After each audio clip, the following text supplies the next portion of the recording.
Thanks so much, and good afternoon or good morning if you're joining from the West Coast. It's still morning your time. Today we'll learn about Flanders, Belgium. I'll get started with my presentation momentarily. Maybe just a couple of hints first that there's a little bit of screen switching going on with some videos that I will be showing. So this is all just normal. This is just the way we have to do it. But without further ado, let me share my screen and start with the presentation. So let's talk about Flanders, Belgium. So hopefully everybody can see my screen and discover why Flanders is the must-see destination for Canadian travelers.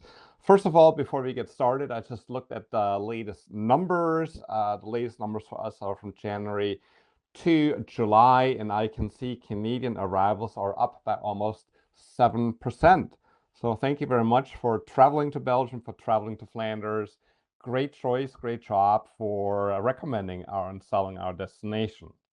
Let's start with an overview of what we'll cover today. We'll talk a little bit about the geography, give an overview of Flanders, exactly what is it, where is it.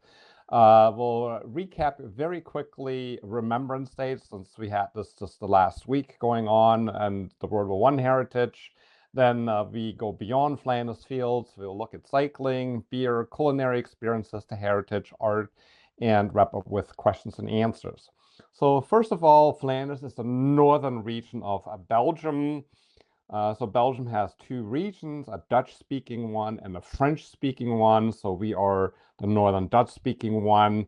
Each region has its own separate tourist office. There is no national Belgium tourist office anymore. That one was closed 18 years ago. Six major cities in our destination: Brussels, the capital of Europe, capital of Belgium, capital of Flanders, then the seaport city of Antwerp, Bruges, UNESCO World Heritage City. Between Bruges and Ghent, we got Brussels. Between Bruges and Brussels, we got Ghent. And then around Brussels, we got the smaller cities of Mechelen and Leuven. The total population of the area is about 7.8 million people. And in terms of the size, it is roughly two times the Greater Toronto Area, GTA. So if you're from Ontario, you know roughly how large the GTA is. So Flanders is about two times that size. We are literally in the heart of Europe, close to London, Paris, Amsterdam, and Cologne in Germany. All those cities are less than 2 hours away by train, so it's very easy to make us part of a pan-European itinerary. And with that being said, let's just watch our first short video, 1 minute of a little bit more background information about Flanders. One of Europe's hidden gems. Well, obviously we've hidden it a little too well, because a lot of people can't seem to find it. But don't worry, we're here to help. Flanders is right here, in Belgium, between France and the Netherlands. Flanders is situated in the heart of Europe. Although it can be hard to find on a map, it's incredibly simple to get to. By plane, for example, through our biggest airport, the one in Brussels, called Brussels Airport. As Flanders is part of the Schengen area, you can get there from another European country without border checks. Easy, right? But do you know what's even easier? Staying in Flanders and discovering the region by train, bus, car, bike, horse, Segway? Nah, that just looks silly. This is better. Why is it a place to come? First of all, as I pointed out, we're smack in the middle of Europe, so we are part of the European experience. It's really easy to travel to. We still offer the small town feel. Even the biggest city, Brussels, is a small city in comparison to North American cities. There are truly authentic experiences. So what you see is true. It's not a tourist attraction or touristy. It's not Disney-fied. This is the real authentic thing that you're seeing there. We have short travel distances. So the Flanders is about two times the GTA. So it's really flexible where you pick your hotel, stay in Brussels, venture out from there, or stay in Ghent and then visit the different cities, or Antwerp, or travel around, it does not matter. Great flexibility, excellent infrastructure, great train network. It's easy to navigate around. We still have, I think, a favorable exchange rate. Things are not expensive. The cost of living in Belgium is small or low. I just looked up the exchange rate on Monday, and about €1 is about 163 Canadian dollars. So you do have a really incredible price quality correlation. If you look at our competing neighbors like Amsterdam, Paris, London, everything is dramatically more expensive. The hotels, the restaurants, a lot more expensive. So it's a great value destination. And then English is widely spoken. And also, of course, because the southern part is French speaking, if there's any attendees that prefer to speak French, of course, you can also navigate around and speak French as well. Let's dive into the first topic, the historic World War I sites, because as like we've just had Remembrance Week and Remembrance Day last week, I was actually in Ottawa and I attended the event there. And it's still today a witness to World War I. 27 sites are actually recognized as a UNESCO World Heritage. The picture that you see here in the background is actually the world famous poem In Flanders Fields, written by John McCrae. And this is actually a photo from the actual dressing station where he wrote the poem. So that is right in Flanders. So let's talk about Flanders Fields specifically, because often people reference Flanders and Flanders Fields, but where exactly is Flanders Fields? So as you can see here on a map, and I apologize, the map is in Dutch, but I guess we can still figure out the names, is on your left screen here, or the western side, that red area here, Flanders Fields, with a major city in the center of Ypres. So that's just on the city outskirts of Ypres. That's where John McCrae wrote his very famous poem In Flanders Fields. So when we talk about Flanders Fields, that is the red area here. You will find there, right in Ypres, the In Flanders Fields Museum, which is a great museum that you should visit. This is actually a photo I took myself about 1.5 years ago when I was there with a group. Great museum to retrace the history of the war in a particular area where it talks about the refugees, the Canadian soldiers, the British soldiers, the story behind the war. And the building is actually a reconstructed building after the end of World War. It was World War I. Had been completely destroyed. Here you can see how the building looked like at the end of the war, but they were able to reconstruct it. So in the museum, as said, you have interactive experiences where you can really get also the personal experience of all the different participants of the war. So the local refugees, the soldiers, the strategists behind the defense, behind the attacks, the nurses. It's really engaging and an interactive experience. In addition to the In Flanders Fields Museum, we have the Memorial Museum in Passchendaele, just a few kilometers away from Ypres. And that is a slightly different museum where it focuses a lot more on the military aspects, on the uniforms, the artillery shells, the guns.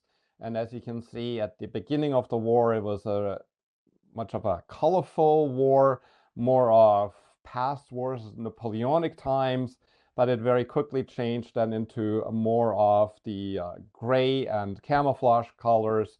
And it really also addresses all the sides of the military conflict with both the Allied forces and also the German forces.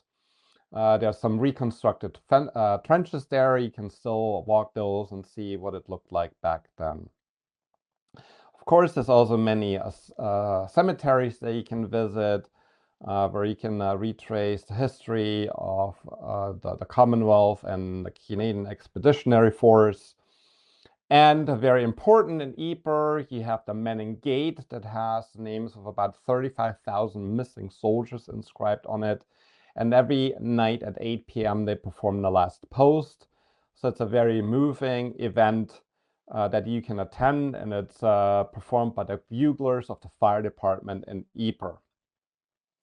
So why is Flanders Fields a place to visit still? Because it is a place where you can retrace World War I history, which is a very important, I think, in the forming of Canada. I think that's where Canada became a nation. So the whole history of the British Commonwealth, is like Canadian, Irish, British, Australian, New Zealand, but also the American side, the German side. We got the In Flanders Fields Museum. We got the Memorial Museum Passchendaele. We got the Last Post. We got the trenches, the battlefields that you can still see.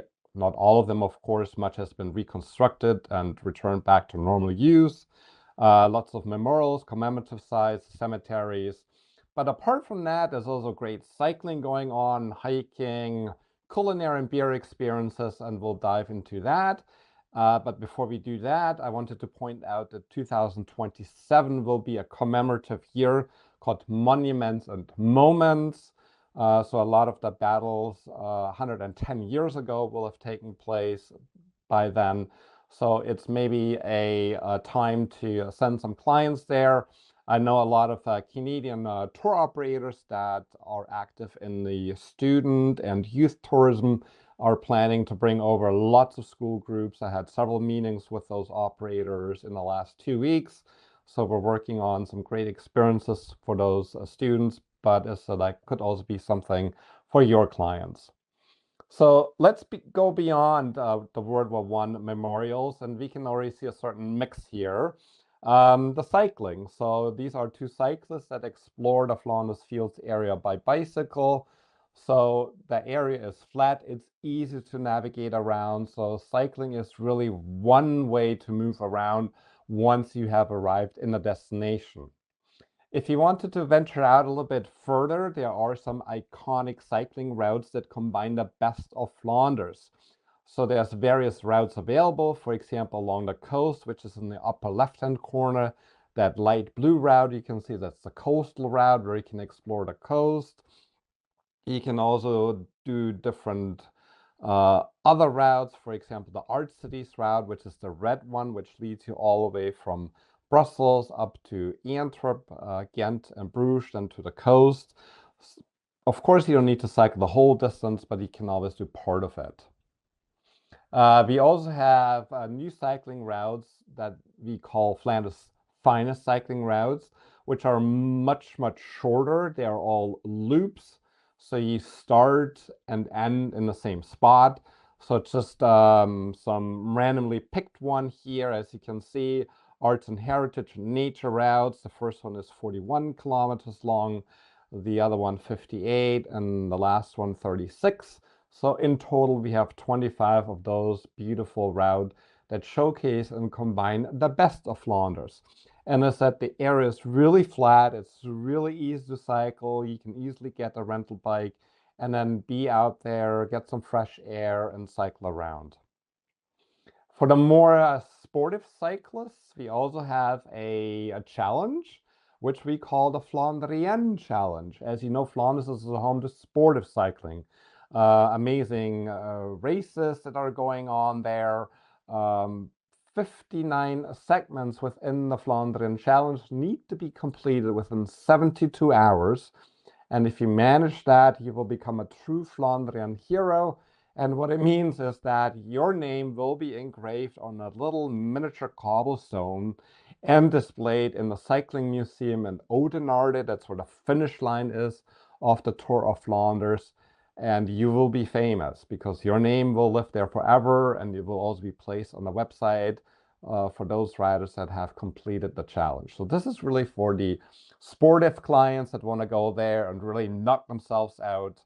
But of course, apart from cycling, we also have an amazing hiking network.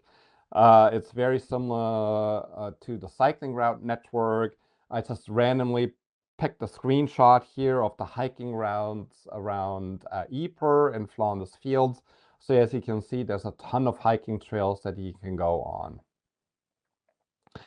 If you're very ambitious, you might even consider walking the Western Front Way, which leads all the way from the Belgian coast to Switzerland.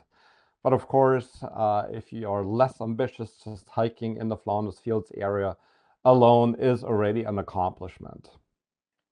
Now let's move on to some refreshments, because when we cycle, we need to refresh a little bit. And then one way to do that, maybe after bicycle ride, is some beer experiences. And maybe again, just sticking with the Flanders Fields, there are a lot of beer experiences in the area. Some of the best breweries in Belgium come actually from that area. So for example, the brewery St. Bernardus, which is in the upper right-hand corner, Trappist Brewery, West Vletteren, which are the two lower pictures, or also the Hop Museum in Poperinge, where the upper left-hand picture was taken. And again, these are all 4 pictures that I took myself about a year and a half ago, exploring the beer experiences in Flanders Fields. But of course, let's talk about not just Flanders Fields and the beer there. Some facts and figures that are really amazing for Belgium is that by now there's over 420 breweries in Belgium, about 16 to 1700 different beers. We're producing about 25 million hectoliters of beer every year. The world's largest beer brewing company is located in Flanders in Leuven, AB InBev. Over 70% of the beer is exported. Some of the best beer cafes in the world are located in Flanders. And we have won many international awards for our beers, but also for chocolates, for our chefs, for the cooking, the culinary heritage. Very interestingly, 2016, the UNESCO declared the Belgian beer culture an intangible cultural heritage of humanity. So if you're doing the math, 2016, that means that next year, 2026, it will be the 10-year recognition of the Belgian beer culture. So we'll definitely lift a glass to that and say cheers to 10 years of UNESCO World recognition. So why is Belgian beer very special? Number one, it goes back a long tradition to the Middle Ages of brewing the beer in Flanders. It goes back to the tradition of cultivating hops in the area, of growing hops there. That's why there is a hop museum. Admittedly, the hop production output is relatively small in comparison to other countries, but still there is hop production going on. There's a number of family brewers, so it's not just only dominated by the big global enterprises like AB InBev, but a number of small family brewers. There's a great diversity in the ingredients that you find in Belgian beers, from cherries and herbs and spices, all typical ingredients that you often do not find in other beers. There's also diversity in the type of fermentation, from open vat fermentation to barrel fermentation, producing different types of beers. And the end result, you can see here, a huge variety of different beers, different beer styles. It also goes back in terms of the historic heritage, the way the ingredients, for example, were prepared. What you see here is actually called the Groothuis, which basically means the herb and spices dealer, or the house of the herb and spices dealer. And these are the people that possess the monopoly on beer, herbs and spices in the Middle Ages, and they became very, very rich and could afford those inner city mansions and manor houses. It also goes back to the breweries in itself, which now are still operating and you can tour them. Or this is actually a brewery that is no longer used and is now used as a meeting and convention venue. It also goes back to heritage, to really coming together in a bar and enjoying a beer, and crafting true quality output. True quality beers is not about just industrial mass production. It's also a great way to combine beer and food, gastronomic experiences. Food and beer pairing is really hot. Just enjoying a pint together as a group in a pub, and really exploring the different types of beers that you have. As you can see, here is a little bit of an atypical beer bottle, atypical at least for North America. that it actually has a cork and it looks more like a wine or champagne bottle. And it's also like about the good togetherness, going to festivals, exploring what's new. And last but not least, also about tourism. If you want to come over and explore, send your clients to the different breweries, the beer museums, the festivals. Absolutely, it's a great way to explore what Flanders and Belgium have to offer. We have a number of new beer experiences that have been updated in the last couple of years, all across the country. So, for example, the St. Bernardus Brewery, which is in the Flanders Fields area, has a new digital visitor experience, self-guided tour. The Rodenbach Brewery, which is not too far away from the Flanders Fields area, where you can see where the beer is aged in those barrels. They offer a blending workshop because some of the Rodenbach beers are actually a blend of different beers. So you can create your own blend or send your clients there, of course, to create the blend. The Havemaan Brewery is right in the heart of Bruges. They've also updated their visitor experiences and made it more interactive, more digital.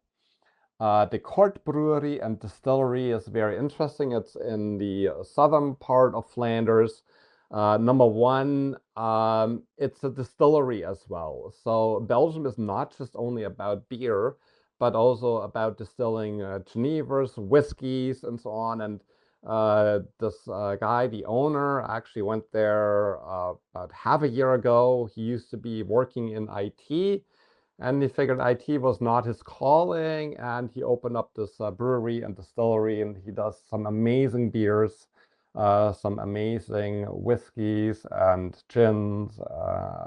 Great way to see what he has to offer. Boone Brewery produces a very interesting beer because that's based on natural fermentation. Gueuze and Lambic beers, which is in the area south of Brussels. Three Fontaine, which is also a Gueuze blender. So as you can see, these are all beers that are actually matured in barrels. So they almost look like wine barrels or whiskey barrels. So if you don't know it's beer in there, there is actually beer in there. Belgian Beer World Experience, which is in the former stock exchange of the city of Brussels, is a great way to get a head start and learn the basics about the Belgian beer culture. Then Grimbergen, just on the outskirts of Brussels, is an Abbey brewery, so you can enjoy the Abbey beers. They also have amazing cheeses, by the way. Het Anker Brewery has updated the visit experiences. Het Anker is in Mechelen, so not too far away from Brussels. Hof ten Dormaal is between Mechelen and Leuven. A very interesting brewery because it is actually a farm, and they literally farm every single ingredient they need for the beers. Everything is grown locally, the barley, the hops, everything done locally on the farm. The Achelse Cloister or Kloos Abbey, close to the border to the Netherlands. This used to be a Trappist abbey, but fortunately, they only had one or two Trappist monks left 2 or 3 years ago, and then it was actually sold now to a commercial company, but they still brew their beer there. Also have amazing cheeses. So in summary, the Belgian beer comes real in a lot of different varieties and flavors. There's unique fermentation processes. Every beer has its own glass, and Belgians take the beers very seriously, as serious as the French take the wine. Beer and food pairings are really hot, and there are, apart from is like just going to the pub, a number of traditional breweries, brew museums, beer cafes, festivals, beer tours. So it's a great way to really discover the beverage culture in the destination. But as said, it's more than just beer. Belgium is also slowly but surely exceeding in wine, whiskey, and gin. Maybe give us another 3, 4, 5 years, and we'll talk about those as well. Now moving on to the culinary experiences. Flanders is at the crossroads of Europe and combines a lot of influences and creativity from all around the world in the cuisine and the cooking. So why should we even worry about culinary? People sometimes say, I've always wanted to be on a diet trip. Like, why even bother about food? Or I can bring my own food, or I can always go to McDonald's. No, no, no, so wrong, so wrong. So what is actually food tourism? Food tourism is the act of traveling for a taste of place in order to get a sense of place. And that is a definition by the World Food Travel Association. And who are the food travelers? And you will find that these are more educated, adventurous, and curious travelers. And 53% of leisure travelers are actually food travelers. So if somebody is interested in exploring new foodie destinations among your clients, Belgium, Flanders is definitely the place you want to send them. Number one, we have the comfort food. Chocolate is food in my definition. So Flanders really breathes chocolate. There's almost 800,000 tons of chocolate produced. There's a lot of innovative chocolate products, creating shocking combinations. Like, who thought chocolate and wasabi goes together? But yes, they do. Every village or town has a chocolatier, so overall there's over 320 artisanal chocolate makers, chocolate museums, workshop tours, and we eat the chocolates, we cook with it, and we use it for health and wellness. Of course, there's the famous Belgian fries, another comfort food, the Belgian waffles, and of course, mussels in Brussels. It's a foodie destination. But apart from that, we also have world-class high-end fine dining experiences. Who would have thought of that? So what is world-class food? Dining is really like a national pastime in Flanders. Food is taken seriously. There's a lot of unique local products. We even promote young chefs, the Flemish kitchen rebels, the Belgian fries. They are actually on our government's list of intentional cultural heritage. You have unique locations where you can have dinners and unique hotels at the canals, at the rivers, in the castle.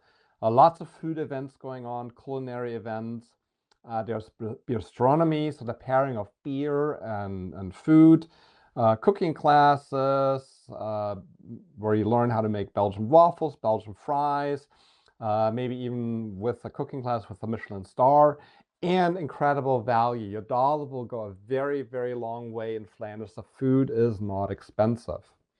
Now, talking about Michelin star dining, and that is why I said world-class fine dining, this is really where Flanders, Belgium excels, because we are home to 138 Michelin star rated restaurants in Belgium, and that is approximately 4.8% of all Michelin star rated restaurants in the whole world.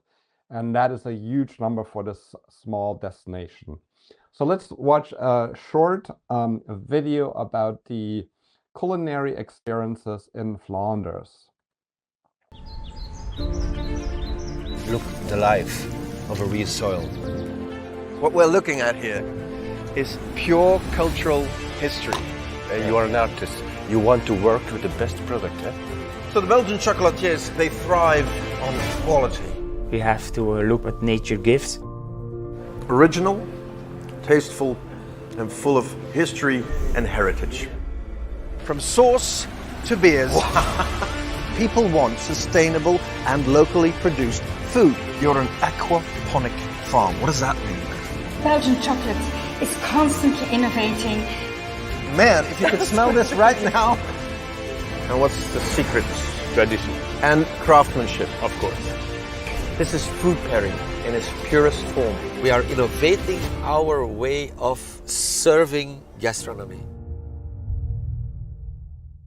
Now let's move on to heritage and art in our destination. So this is also one of the reasons why people want to come, quote unquote, to old Europe to experience the heritage. What you can see here is the Grand Place in Brussels, which is also a UNESCO World Heritage Square, well-preserved medieval square. That's what people want to see. The cobblestones, the plazas, the squares, the cathedrals. Right on the Grand Place here, we got Brussels City Hall. As you can see, a very beautiful medieval building.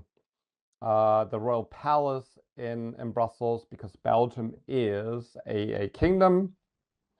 The romantic cities like Bruges here, where you can wander around the medieval city, be on the market square, maybe take a horse and carriage ride, or climb the tower here. It's called the Belfry, which was a medieval watchtower, and then have a fantastic view of the city. Or explore Antwerp. At night in Flanders in Belgium, they do a fantastic job about illuminating the buildings, the cathedrals. You have fantastic city views and nightscapes. It's wonderful. But also, of course, modern architecture. It's not just only the old stuff, and it makes an eclectic mix of the old and the new. What you see here is the Port Authority in the Port of Antwerp. Again, another picture here of Ghent, a night view. A number of castles in Belgium on a per square kilometer basis, actually one of the highest densities in the world. What you see here is the castle of the Counts in Ghent. There's over 3,000 castles in Belgium. Over 400 are accessible to the public. And if you do the math, it actually means then 2,600 are personal private properties. Unfortunately, I do not own a castle. That's why I still have to work for Visit Flanders and promote Flanders. I'd rather sit in the castle and relax, but well, unfortunately, I don't get to do that. What you see here is also a city castle in Antwerp. And it's actually where the tourist office is, and all cruise ship passengers, if you have any river cruises or ocean cruises, they will actually exit the city through this castle here. Just on the outside of Brussels, we got Mese, which is a water castle here. We got castles where they have flower shows, but also art in castles. So art in situ, castles with a fantastic art collection, but also other heritage that is surprising, like lace, is very dominant in Flanders, in Belgium. When you go lace shopping, always make sure you buy the expensive lace. Not that I want to drain your precious dollars out of your pocket, but the expensive one is still handmade, versus the cheaper one tends to be industrially made. So quality does have its price. But also great heritage of tapestry making. There's one tapestry maker in Mechelen. They've produced hundreds of medieval tapestry for all castles around Europe, and they still restore them. You can visit them and see how they do that. There's also other intangible heritage, which is shrimp fishing on horseback. So you can see they ride out into the North Sea, have their baskets there. They pull some nets with the horses, and that's how they fish for shrimp. And you can watch it during certain times. But also a number of modern festivals, music festivals, lifestyle festivals. We already talked a little bit about food festivals, beer festivals, performing arts. So Flanders truly is a festival. Here an image of a beer festival in Brussels at the Grand Place. Ghent Festival, which is a 10-day festival in July. It is the third largest festival in Europe. As you can see, a lot of performances going on during this festival. So if you have any clients that really want to dive into local culture, that's a great time to visit. But also great art. By art, I mean art from the Renaissance, art from the Baroque. What you see here in the background is the Ghent altarpiece, the first northern Renaissance painting in the world that was created by Jan van Eyck. And if you think the painting looks a little bit familiar, it could be because of a 2014 Hollywood movie that featured the painting during the time of the Second World War. And the movie was called The Monuments Man, where Matt Damon, George Clooney, John Goodman were American GIs that had to retrieve the painting in World War II from Nazi Germany. Part of the painting is being restored right now in the Museum of Fine Arts in Ghent, so you can actually see the restoration, how they do that. It's actually a painstaking exercise of literally working microscopic paint particle by paint particle. You also have great museums where art is displayed. For example, Maya van den Berg in Antwerp. Maya van den Berg was a wealthy merchant in the Middle Ages and accumulated an amazing art collection. You can have Rubens' house in Antwerp, Peter Paul Rubens, the famous Flemish master. Fortunately, the Rubens' house is currently closed for renovations, but part of the museum is open, the garden is open. You have other fantastic art museums all across Flanders, like here the Kroniken Museum in Bruges, or the Royal Museum of Fine Arts in Antwerp that only reopened again in September 22 after more than 10-year renovation. Or if you don't make it to Antwerp, to the Royal Museum of Fine Arts, there's also a Royal Museum of Fine Arts in Brussels. For example, here a Bruegel painting. Bruegel is one of the great artists that really depicted life in the Middle Ages. So he was not a portrait painter that painted a lot of the royals, but he really painted more of the everyday life. And now I will make a little bit of a provocative statement here, because if you zoom in to the picture here and look at the winter sports that we were doing in Flanders back then this awfully looks like curling to me. So I guess they were doing curling in the Middle Ages already. And what's this guy doing there with a hockey puck and swinging a hockey stick? So maybe curling and ice hockey were invented in Flanders? Could that be? I think so. But also modern art festivals where you have installations throughout the area. They happen about every 3 years. For example, here's Beaufort, which is an art festival at the coast, or the Triennale in Bruges, which also offers a lot of art installations throughout the area. And with that being said, let's watch one more final video before we get to the questions and answers. For ages, Flanders has been home to the old masters. Still today, Flanders is the place where new ideas are born against a historical backdrop. Are you ready to explore? Nibble on the chocolate beard of Rubens' self-portrait. Experience the winter in Flanders like white powder on your waffles, or pedal your way through Bruegelian landscapes. Adore the mystic lamb in the Ghent altarpiece, showing the holy traditions. When Icarus falls, Antwerp's fashion catches. Observe Van Eyck, the first master of oil painting.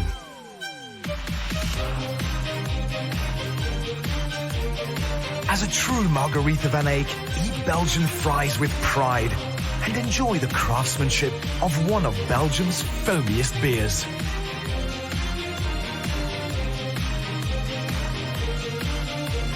Where Rubens' cross descents move on the lines of his art.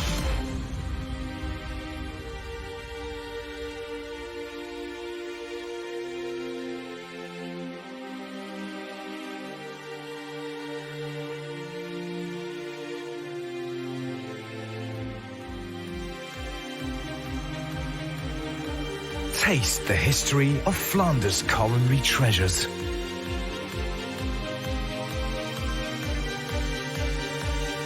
Be a Bruegel rebel angel and party in the land of tomorrow. Come to the heart of Europe to wear, taste, hear, smell, show, and honor our Flemish masters. Together, they make Flanders state-of-the-art. Are you ready to stir your senses?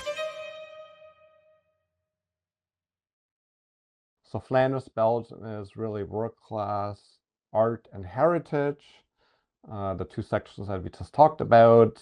amazing UNESCO heritage recognized beers, gastronomy, culinary treasures with almost 5% of all globally Michelin-rated restaurants, great cycling to stretch your legs for all skill and interest levels. So everything can be found in Flanders, which is the heart of Europe, less than 2 hours from London, less than 2 hours from Paris, less than 2 hours from Amsterdam, less than 2 hours from Cologne, all by train. Very easy to reach. So what are you waiting for? We'll see you and your clients in Flanders. Thank you. Awesome. Thank you so much, Marco, for that presentation. So now I think we'll move on to the Q&A portion. So if you have any questions, feel free to put them in the Q&A chat box. I see that we already have a few great questions that we got during the presentation. So I'll start with Carol. So Carol asks, which are the World War I or World War II sites that are significant for Canadians? World War I or World War II? She's asking which one. So World War I is more significant for Canada than World War II in terms of the sites in Flanders. So the most significant sites for World War I are in the Flanders Fields area. As said, the Ypres area, Passchendaele, the commemorations of the Third Battle of Ypres, which is also known as the Battle of Passchendaele. 1917, so again we'll have the 110-year anniversary coming up. The Canadian Memorial, the Broding Soldier, is in that area as well. So I would say the World War I sites that are relevant for Canadians are all in Flanders. World War II, there aren't too many sites per se in Flanders. In generally speaking, what was relevant World War II more happened in the French part of Belgium, what is known as the Battle of the Bulge, and also maybe the harbor of Antwerp. So World War II sites are not that dominant in Flanders. It's primarily about World War I. Awesome, thank you. We have another question from Susan, who says, what is expected weather in mid-February, as I am contemplating a week there for my birthday? All right. Hard for me to forecast the weather for February, but let's just keep it general. So if it gets cold, you might have a little bit of snow, but snow usually does not stick. So it means if we're talking about February, my guesstimate is it would be probably around 5 degrees Celsius. You know, it might be a little bit chilly, but it's not like you have very cold weather where we're talking about minus temperatures. As that usually it's not freezing. Usually snow does not stick.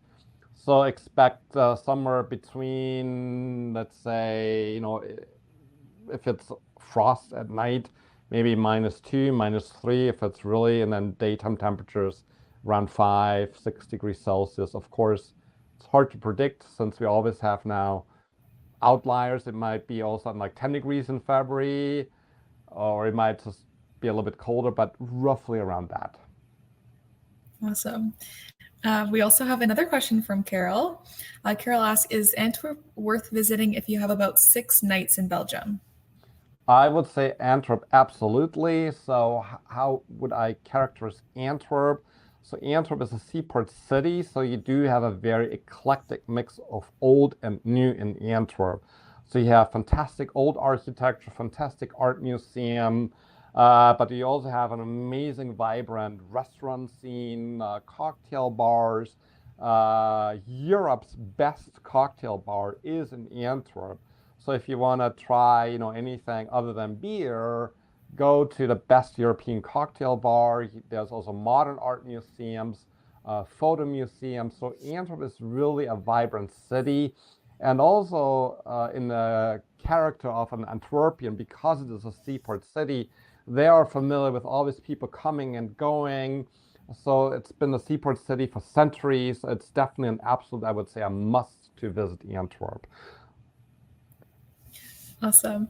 I think we have a few more questions here. We also have time for additional questions. So again, if you have any more questions, put them in the chat box. But I have a question here from Lynn that says, can we get a list of festivals for next summer?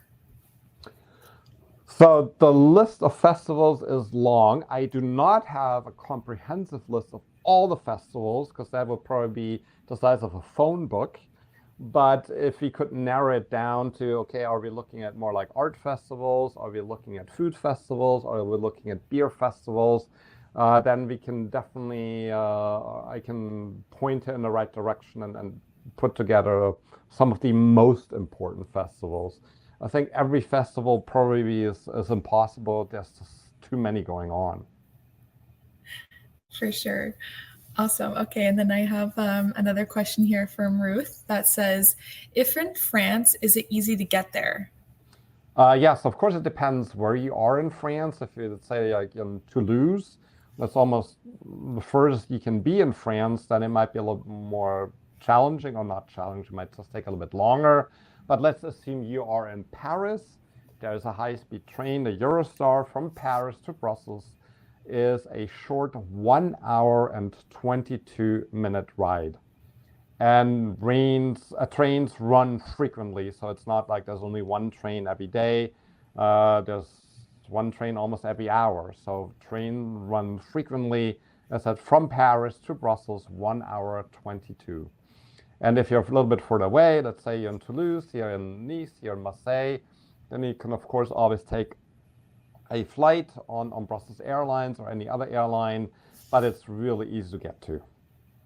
Okay, so Marco, do you have any last words before I wrap up the webinar today? I would just like to thank everybody for attending, taking time out of your schedule. I know you're busy. You get bombarded with lots of requests to attend webinars. I know I was not just the only one today doing a webinar. There's many other people out there competing for your time and attention. So thank you so much that you gave your attention to me. And by all means, also within your agency, within your circle of agent friends, feel free to share the link that you will get for the replay. The more people know about Flanders, the better. And by all means, my email, I think, is still here visible on the screen. Reach out to me. I'm quote unquote local. Local meaning I'm based in New York because Flanders can only have one office for all of North America. So I work out of New York and cover all of Canada and all of the US. But it's like we're here to help, give you tips, hints, and we connect you with the right hotels, the right DMCs, and just reach out at any time.